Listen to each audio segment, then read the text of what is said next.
how do we get so far off track, Dr. Faust?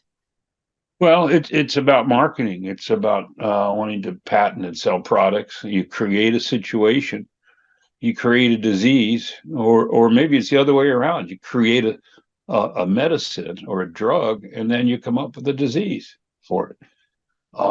But yes, the whole idea of rescue chemistry. You sell the salt fertilizers, and then you have to sell the rescue chemistry, which is fungicides, insecticides, and eventually that fails.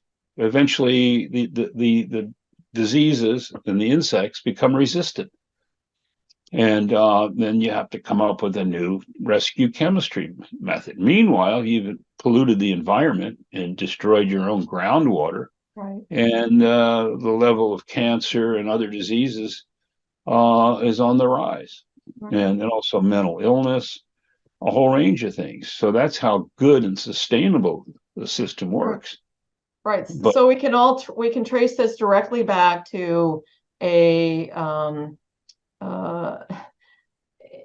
non-renewal of the fulvic substances and the humic substances in the soil that leads to the life that's dependent on it being defective.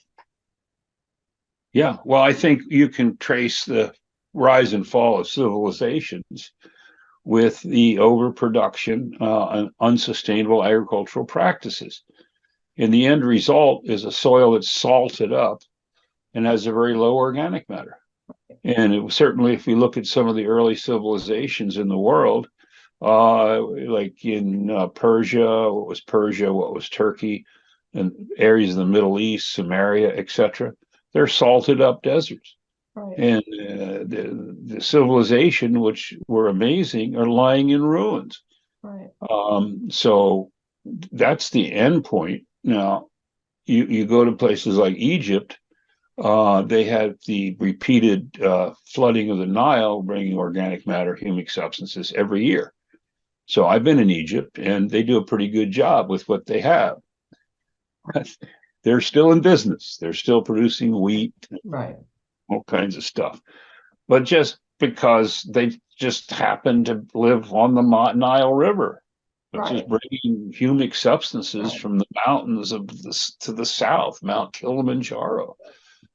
And so that's really what it boils down to. Our system is industrial. It's an industrial agricultural system.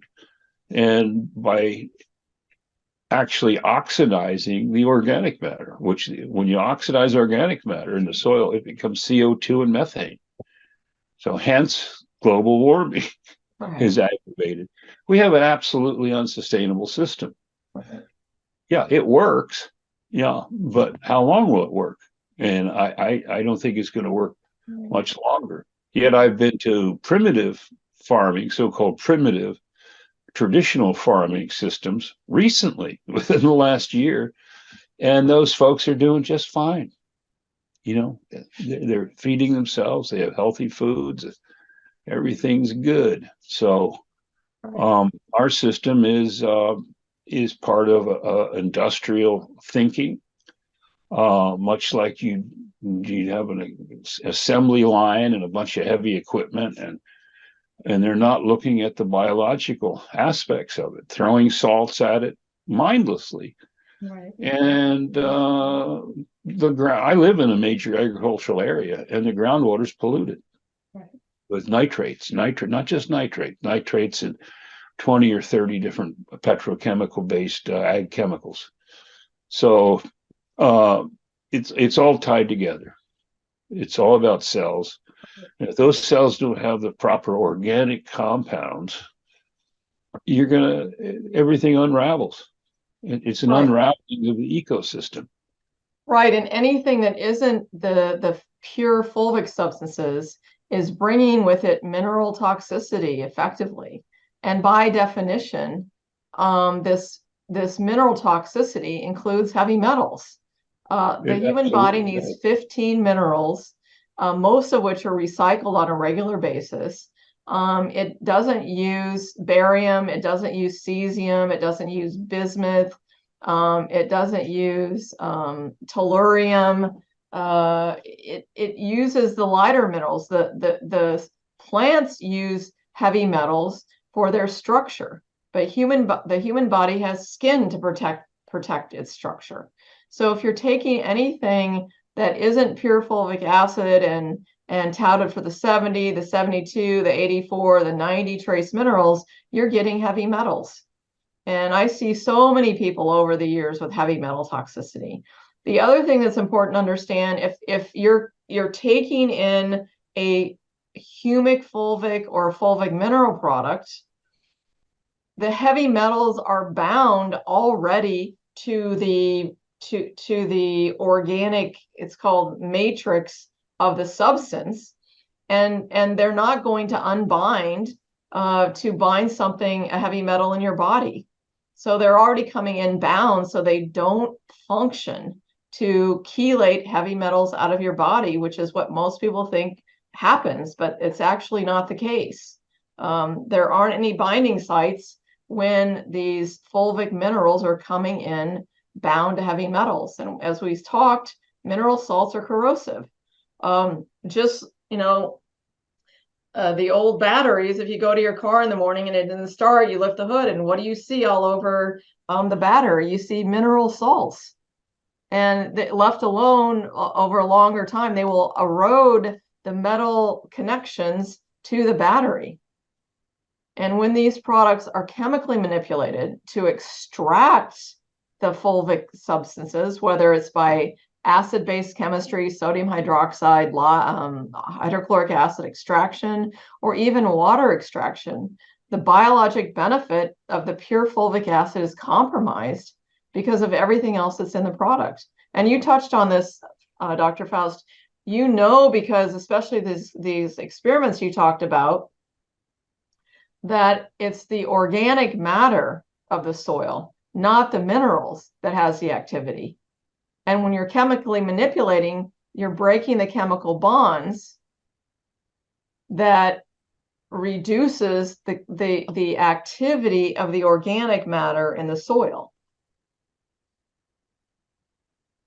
And I'm assuming that that's something you also observe when in industrial agriculture, that the application of the salts to the soil reduces the activity of the organic matter, the compost, the microbiology of the soil. Yes, indeed. Matter of fact, what happens is the salts, the applied salts, and the salts that come from irrigation water accumulate in the surface, and they're highly alkaline, so they dissolve the humic substances and form the salts of the humic substances. And we call that in agriculture black alkali. So then you have this black film on the surface, and that's the dissolved humic substances in salts with a very high pH. And once you see black alkali forming, and you have black alkali on your soil, it's time to go to town and get a job. So that's the end result. Right. Organic matter are and destroyed. that's what we also see in the human body when you're ingesting alkaline minerals in an active pH soil. You're creating alkaline black alkali in your intestinal tract, and your intestinal system doesn't function at an alkaline pH. Most people don't understand this, but the cells are very sensitive to pH. And when you're introducing alkaline minerals into your intestinal tract, you're disturbing the function.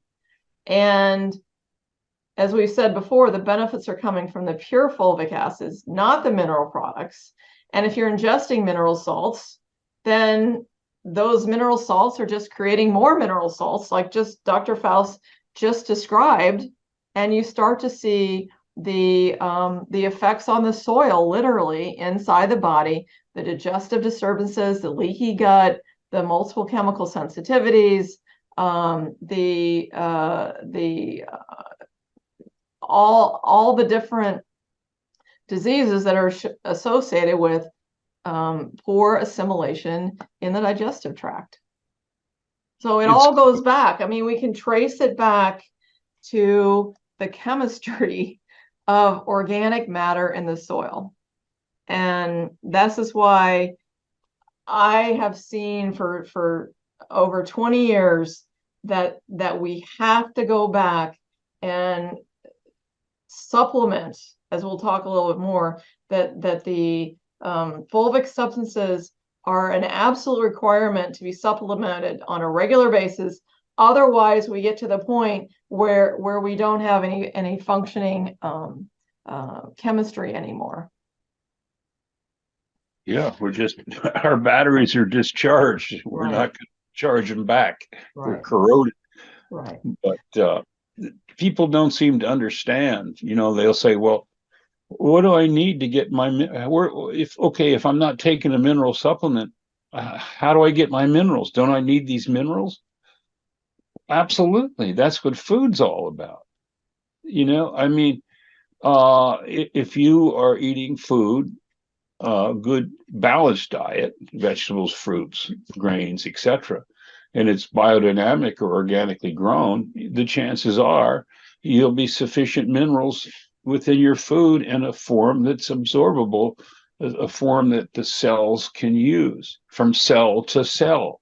Right. You are what you eat.